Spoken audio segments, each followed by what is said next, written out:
Biz niye gitmedik ya? Biz niye gitmedik abi? Ne yapalım oğlum? Gelmeyin dedi komutanım. Ne işimiz vardı düğünde? Olsun abi, dinlemeyecektik. Bizim yerimiz komutanımızın yanı. İster düğüne gitsin ister cenazeye. Bir asker komutanının yanında olur. Amına kodumun çocukları. Güçleri sivilleri yetiyor, masumları yetiyor. Tamam kardeşim sen de bir sakin ya. Neye sakin olacağım ya? Neye sakin olacağım? Tıktınız lan bizi buraya. Ben mi tıktım lan, saçma sapan konuşma. Yeter be! Bir sakin olun. Oturun yerinize. Otur. Zaten acımız büyük.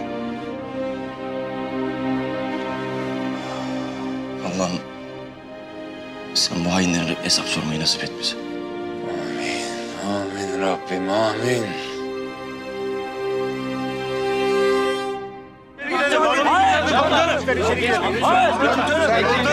Savcı bey gelmeden olmaz. Ne olur biraz sabredin. Beni dinleyin. Dinleyin mi? Buraya sizin için geldik. Beni bir evladınız bilin. İnanın sizin kadar içimiz yanıyor. Ne olur biraz sabredin. Şimdi kimse içeri girmesin. Savcı bey gelecek. Olay yerini inceleyecek. Sonra naaşları görürsünüz. Komutanım siz buraya geldiniz diye yaptılar bunu. Askerden uzak durmamızı istiyorlar. Yakınlaşmayın diyorlar. Evet diyorlar. Ama bu soysuz kansızlar bu milleti askerinden, köylüsünü de devletinden ayıramayacak. Size şerefim, namusum üzerine söz veriyorum. Bu soysuzlar kanlarında boğulacak.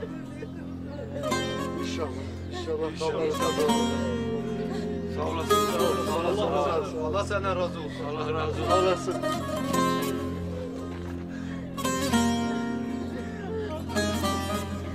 Allah razı olsun. Tamam, tamam. Hadi.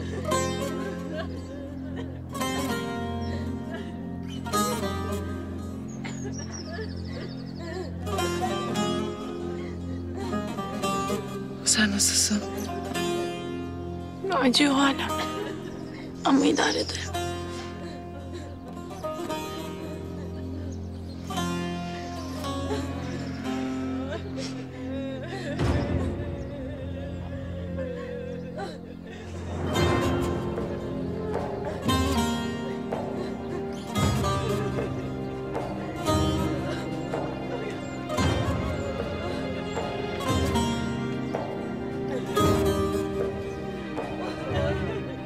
Şöyle bir kız değildi komutanım. Nasıl anlamadım?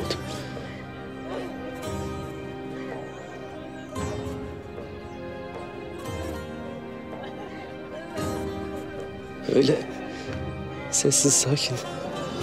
Kendi halindeydi komutanım.